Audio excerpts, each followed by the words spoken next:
Magandang gabi sa lahat ng nasa World Friendship. This is the Prayer Brigades.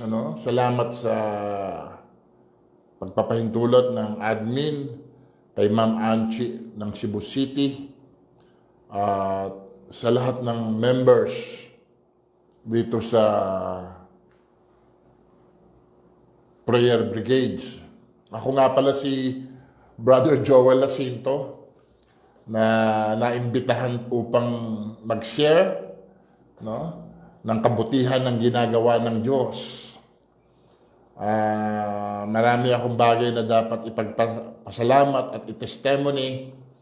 Subalit isang bagay lang ang aking gustong sabihin. Una, na-diagnose po ako ng 2010 sa problema ko sa kidney, stage 5 kaagad, Pagkatingin ng doktor sa aking kidney, stage 5, 2010. So, ginamot, subalit hindi na po ito nabigyan ng lunas sa pamamagitan ng gamot. Kaya ang sabi ng doktor ko, kinakailangan kang maglagay ng pistola. So, kaya po makikita niyo po dito sa aking braso, ayan, ang atin pong braso ay siguro hindi na mabilang na ng karayom sapagkat 4 times a week. Ang aking dialysis ay Monday, bukas meron, Wednesday, Friday, and Saturday. So, for almost 6 years, ay naranasan po natin yung kabutihan ng Panginoon. Mahaba-habang lakbayin po sa dialysis. At bunga naman itong nakaraan June 12, na-discover naman ng doktor ko na tuwing ako'y nagpapadialysis, ay sumasakit yung aking ulo.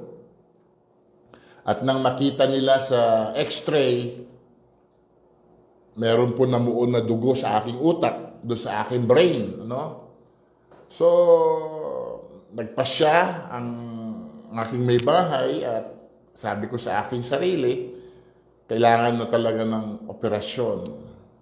So, kaya po nitong June 12, biniyak po yung ating ulo upang tanggalin yung namumuong dugo doon po sa ating utak. For almost 9 days, sa operating room, sa ICU, ay talagang ang aking may bahay ay naubos ang boses sa kanyang pananangis sa presensya ng ating Ama. Sapagkat sa loob po ng ICU, wala akong pwedeng kasama sapagkat napakahigpit. Kaya sa loob ng siyam na araw, nasolo ako ng Panginoon. At mga ilang panahon, inilabas po tayo ng Panginoon. Magdadalawang buwan na po itong ating operasyon at magaling. At kanina naman po, nais kong ibalita sa inyo, nag-positive naman yung wife ko sa COVID. So, tinamaan po siya. Pero buti na lang, malakas ang kanyang pananalig sa Panginoon. Sabi ko sa kanya, dadaan lang yan. Kaya sabi naman ng mga doktor ko, dahil nag-positive yung wife mo, magpa-swab ka na. Kaya nanggaling po ako sa hospital kanina upang magpa-swab test. Alam niyo mga magulang ko't kapatid, bakit dinadanas ito ng mga tao, lalo na yung mga nananalig sa Panginoon? Tandaan po natin, sa daigdig na ito ay hindi tayo subject, Ang sabi ng Biblia, sa sanlibutan na ito, marami kayong dadaanan. Pero ang maganda, dadaan lang po yan sa ating mga buhay. Sabi nga ni David sa Psalm, even though I will walk through the valley of the shadow of death, I have no fear of evil.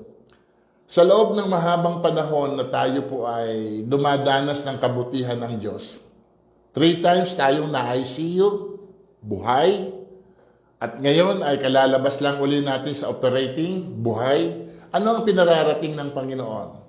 Ipinararating ng Panginoon na sa panahon na ito, talagang marami ang nadi-discourage, marami ang nadi-disappoint, maraming nabe-burn out sapagkat they are not focused on their specific assignment. Bawat tao na tinawag ng Panginoon, meron tayo kanya-kanyang assignment. Kapag nag-focus ka sa nararanasan mo, madi-discourage ka talaga. Sino ba naman ang matutuwa na dumadanas ka ng 4 na beses na dinadialysis?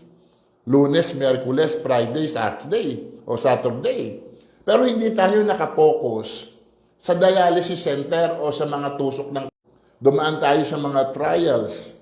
Dumaan tayo sa iba't ibang uri ng... Sabihin na natin sama-sama, patong-patong pa yan, na beyond the natural.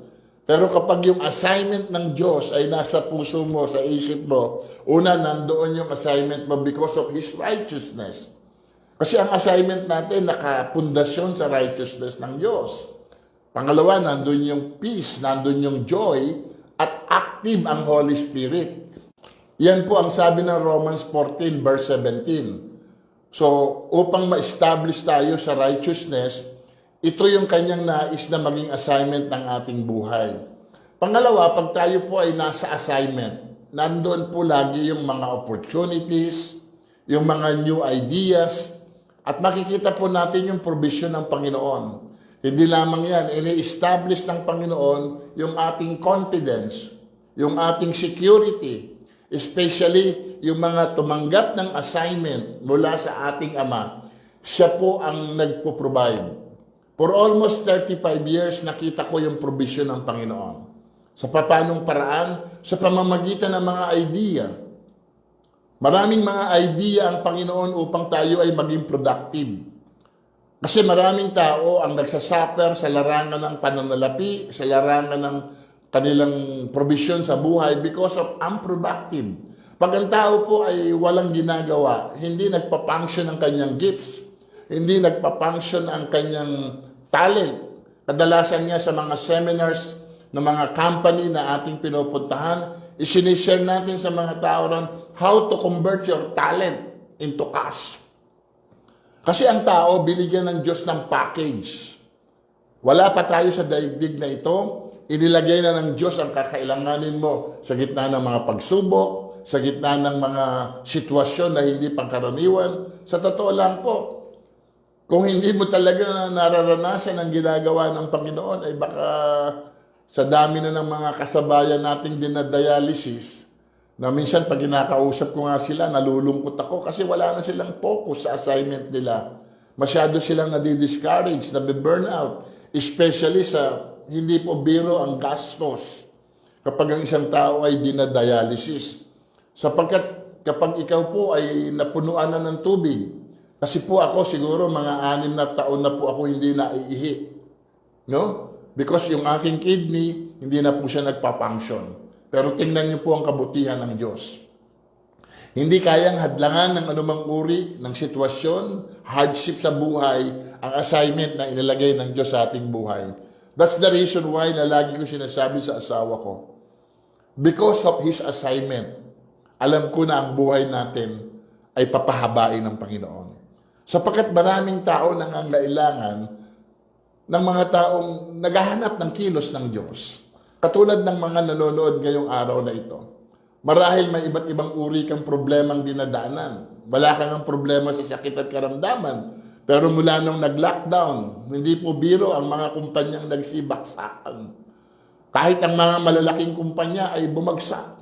Ano ang purpose ng mga lockdown na ito at mga pandemyang ito?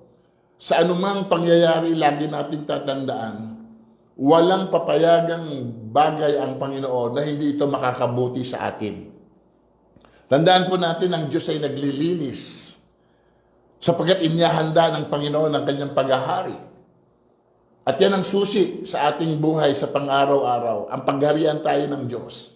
Sapagkat ang sabi niya sa Matthew chapter 6 verse 33, "But seek ye first the kingdom of God and His righteousness, and all these things shall be added unto you."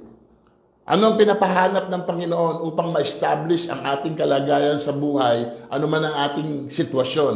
Una, pagharian tayo ng Diyos. Gaano kaganda ang buhay ng taong pinaghaharian ng Diyos. Una, makikita nyo hindi siya affected sa mga sitwasyon ang nangyayari sa kanyang paligid. Sa katotohanan, bagamat ang asawa ko nando sa 4th floor, ako nasa ground floor, kasi itong bahay namin ay 5th floor to eh. So sabi ko sa kanya, isolate muna tayo for 14 days. Hindi kami pwede magtabi, nag-uusap lang kami sa telepono. Pero ganun pa man, panatag siya at panatag ako sapagkat ang sabi ko sa kanya, sa mga pangyayaring ito, nasosolo ka ng Panginoon. Sapagkat yan ang gusto ng Biblia. Ang sabi ng 2 Corinthians chapter 13 to verse 14, ang pag-ibig ng Ama, ang grasya ng Panginoon at ang pakikipag-ulayaw sa banal na Espiritu. Hinahanap ng Holy Spirit ang ating panahon, ang ating fellowship sa Kanya, sapagkat yan ang buhay ng mga unang taong pinagharian ng Diyos. Sa panahon ni Eva at Adan, makita niyo pinaghaharian sila ng Diyos. Kaya lagi silang nakikipag-fellowship sa Panginoon. Subalit sa pagtakbo ng panahon, ang mga tao ay naging abala. Abala sa maraming bagay. Ang sabi ng banal na kasulatan, huwag kayong maabala sa pagkain, sa inumin, sa daramitin. Alam na ito ng inyong amang nasa langit. At huwag kayong tumulad sa mga taong walang pagkaunawa sa Diyos. Mahalaga yung may pagkaunawa sa Diyos sapagkat ang taong may pagkaunawa sa Diyos, hinahanap niya ang paghahari nito sa kanyang buhay, araw-araw, tuloy-tuloy. Pangalawa, ang sabi ng Biblia, ma-establish kayo sa righteousness ng Diyos. Yan ang sinabi ng 2 Corinthians 5:21. But the righteousness of God in Christ Jesus, bagamat si Jesus ay matuwid, ay kinuha niya yung ating kasalanan upang gawin tayong matuwid sa harap ng Ama. Paniwalaan natin ang ginawa ni Jesus sa buhay mo na kaya kanyang gawing matuwid sa harapan ng Ama. At kapag na-establish ang katuwiran ng Diyos sa ating puso, anong pangako niya sa Isaiah chapter 54 verse 17? There is no weapons. Walang sandatang makapagbabagsak sa buhay mo.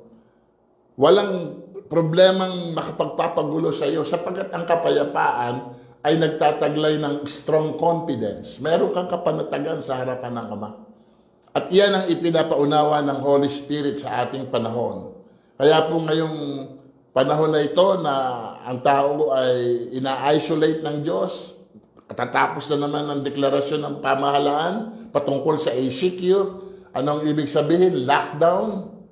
So, ibig sabihin ng lockdown sa loob ng ating mga tahanan, hindi man tayo makadalo ng malalaking mga fellowship katulad ng normal na panahon. Subalit sa loob ng ating tahanan, ikaw at ako, ay mayroong pagkaunawa sa ginagawa ng Diyos. Hindi po nababago ang plano ng Panginoon sa bawat pangyayari. Lagi nating tatandaan, lahat ng mga pangyayari sa ating panahon, ito ay laging sa ikabubuti natin. Sapagkat wala pa ang sanlibutan na ito, alam na ng Diyos ang kanyang gawin. Pinaplano ng Diyos ang lahat ng bagay para sa ikabubuti ng kanyang mga anak. Kaya po sa araw na ito, sa gabing ito, saan man po kayo naroroon, ano man po ang inyong ginagawa, ay nais ko pong isama natin sa panalangin ang mga ibinigay po sa atin ditong mga pangalan. Una ay si Jean Grace Tugonan sa kanyang operasyon. Hindi po natin alam kung ano yung operation na dadaanan niya. Si Mirna Sanchez Rapanan sa kanyang speech therapy sa Sydney. Si Jane Malo na mayroong stage 4 leukemia for heart surgery. At sa lahat ng nakaranas ng COVID infected, huwag po tayong matakot. Dadaan lamang po itong mga pandemya na ito. Alam niyo po, sa totoo lang, ang pandemya ay hindi lang sa panahon natin. 1911 pa, meron na pinakamalaking pandemya na naganap sa buong kadaigdigan. Ito po yung tinatawag na flu influenza. Kasi noong mga panahon na yun, wala pa hong gamot. Bago pa nila natuklasan ang gamot, lumipas pa ng 27 years para makita nila ang solusyon sa virus na yon. Na-immune na lang ng na-immune ng mga tao. Kusa silang, alam niyo yung mga taong kusang umasa sa Panginoon, Na sinasabi ko nga po, ang mga salot ay hindi lang sa panahon natin. Sa panahon ng Israelite, hindi lang influenza ang dumating sa kanila, hindi lang pandemic. Ang sabi ng Biblia, at dumating sa bayan ng Ehipto ang espiritu ng kamatayan. Anong dumating na pandemya sa Egypt? Kamatayan. The spirit of death.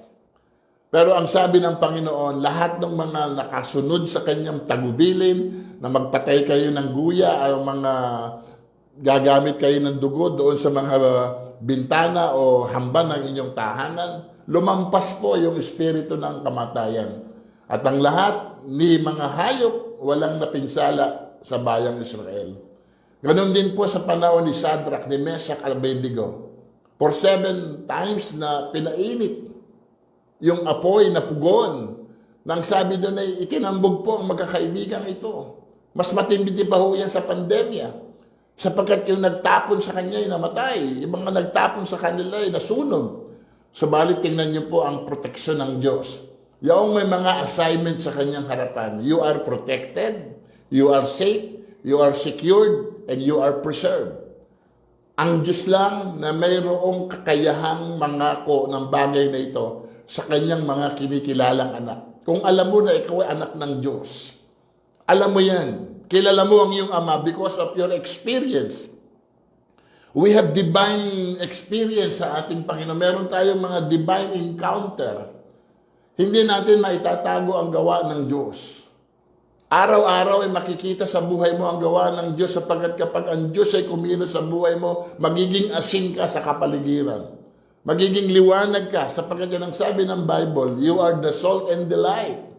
Kaya magpatuloy po tayo, Ama, salamat sa iyong ginagawa.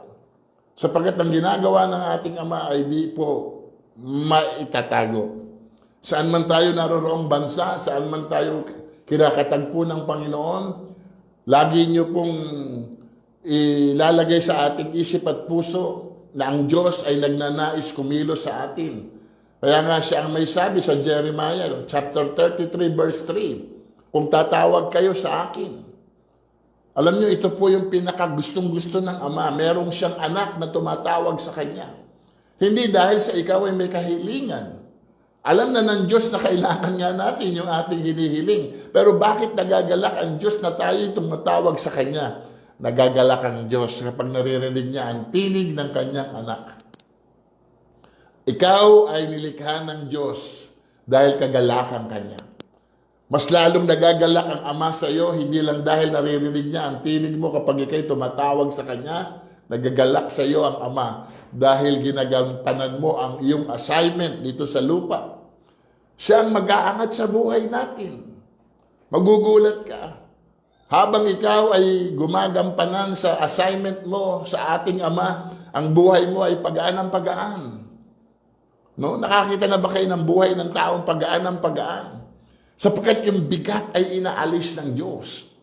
Yan ang problema ng maraming tao kapag wala silang ugnayan sa Panginoon. Kapag hindi nila nararanasan ng Panginoon araw-araw, tuloy-tuloy sa kanilang mga buhay, daman nila yung bigat. Kaya si Jesus nagsabi, halika kayong lahat. Kayong mga napapagal, nabibigatan na lubha sa inyong mga pasanin, sa mga activities, program o event. Lapit kayo sa akin, mag-aral kayo. Anong pag-aaral na gusto ng Panginoon sa buhay ng mga tao? Ma-educate ng tamang sistema sa buhay. Sapagkat anumang sistema ang natutunan natin, kung ito ay hindi nagdadala ng kagaanan sa ating puso, this is a wasted time. Mahalaga na alam mo sa puso mo na habang ikaw ay nasa assignment na bigay sa iyo ng Ama, alam mo ang iyong puso ay gumagaan. Bakit? Nandiyan ang Holy Spirit na tumutulong sa iyo araw-gabi. Nandiyan ang Holy Spirit na walang sawang nagtuturo sa iyo ng mga bagay na hindi mo naiisip. Kayang-kaya kang patalinuhin ng Diyos kagaya ng ginawa niya kay Daniel. Sa panahon ni Daniel, sa chapter 1 ng Daniel, sila'y challenge. Hindi sila kumain ng pagkain ng hari. Ang sabi niya, ito lang ang pagkain namin at bigyan mo kami ng tubig. Pero anong ginawa ng Panginoon? Pinatalino ang mga kabataan ito ng 10 times. Kaya nga mga magulang ko kapatid, kung meron man tayong kayamanan na hindi mawawala, ay yung kayamanan ginagawa ng Diyos sa buhay natin. Ano po yun? Ang makilala natin siya araw-araw. Napakapalad ng isang taong nakakakilala sa Panginoon. Sapagkat alam niya ang Panginoon ay subok na sa lahat ng panahon. Hindi lamang pinatunayan ito sa panahon natin, kundi sa panahon man ni Abraham. Makita niyo si Abraham for how many years? Meron siyang 318 tauhan, tinuruan niya sa larangan ng pamumuhay. Lumaki ng lumaki ang kayamanan ni Abraham. At ang sabi ng Bible, kung kailang napakatanda na si Abraham, lalo pa siyang pinaunlad ng Panginoon. Kaya nga mga magulang kong kapatid, kapag naunawaan natin ang paghahari ng Diyos, you are born to rule. No? Kapag naunawaan natin ang paghahari ng Panginoon, you are born to rule. Pamamahalain ka ng Diyos sa kanyang pag-aari dito sa kalupaan. Sapagkat yan ang sabi ng Matthew chapter 5 verse 5, at mamanahin ng mga mapagpakumbaba ang lupain. Pero sino namamayani sa lupain? Ang namamayani, mga anak ng dyablo. Kasi yung mga anak ng Diyos ay walang pagkaunawa. Ang alam ng mga anak ng Diyos ay magintay ng rapture at dumating ang kalangitan. Hindi nila nakita ang lupa ay pag-aari ng Diyos. Awit 115 verse 16, ang kalangitan ay sa Kanya at ang kalupaan ay pinamamahala niya sa mga anak niya sa lupa. Anak ka ng Diyos, tagapagmana ka.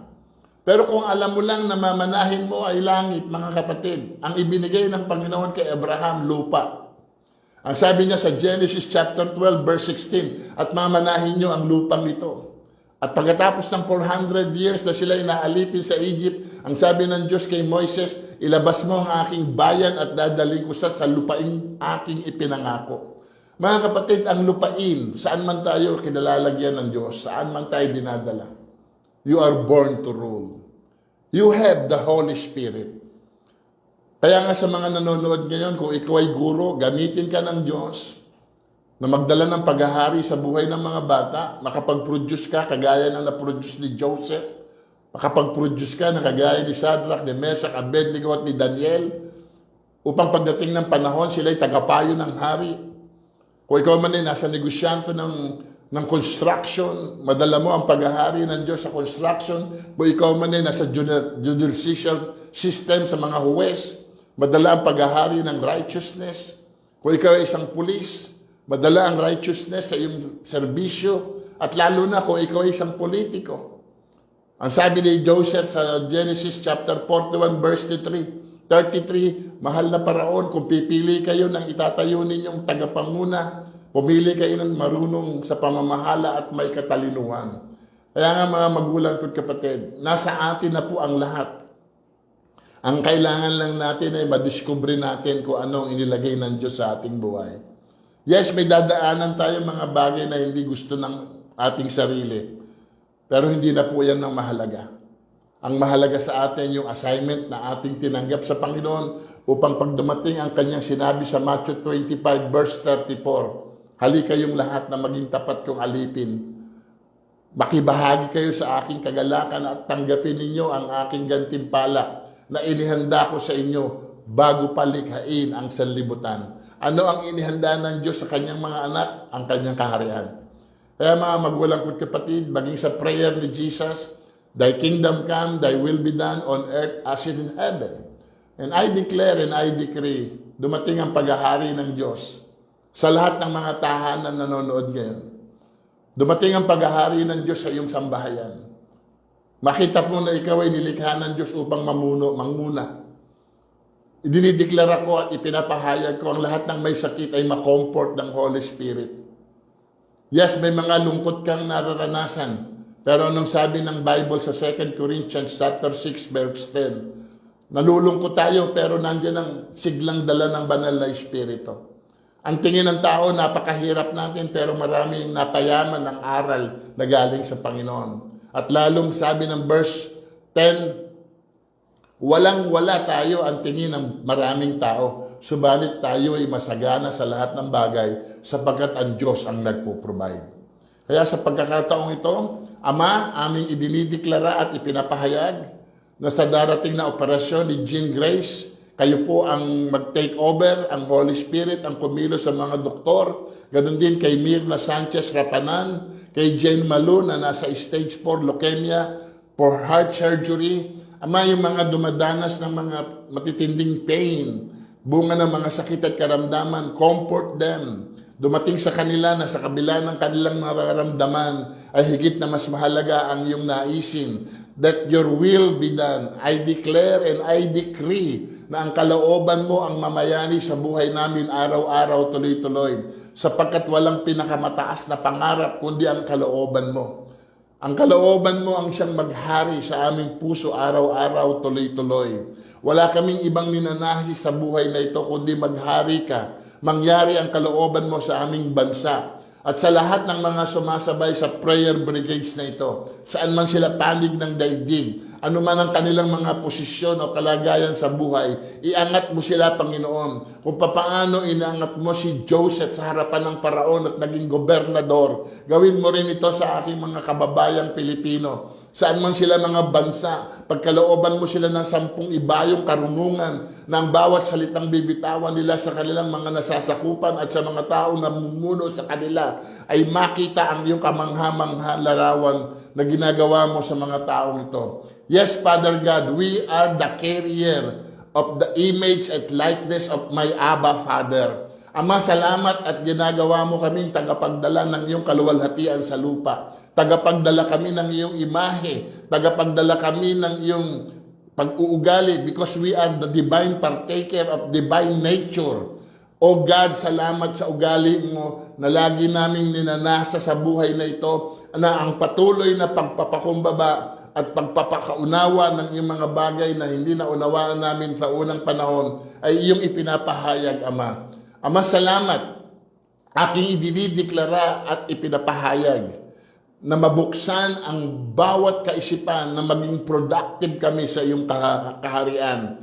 Makita namin ang mga teritoryo o mga designation kung saan mo kami inilalagay. Mabuksan ang bawat gifts and talent at ito ay ma-convert nila into blessing. Yes, Lord, nananalig kami at aking idinideklar, ipinapahayag, walang anak mo na mabubuhay sa pagiging maralita.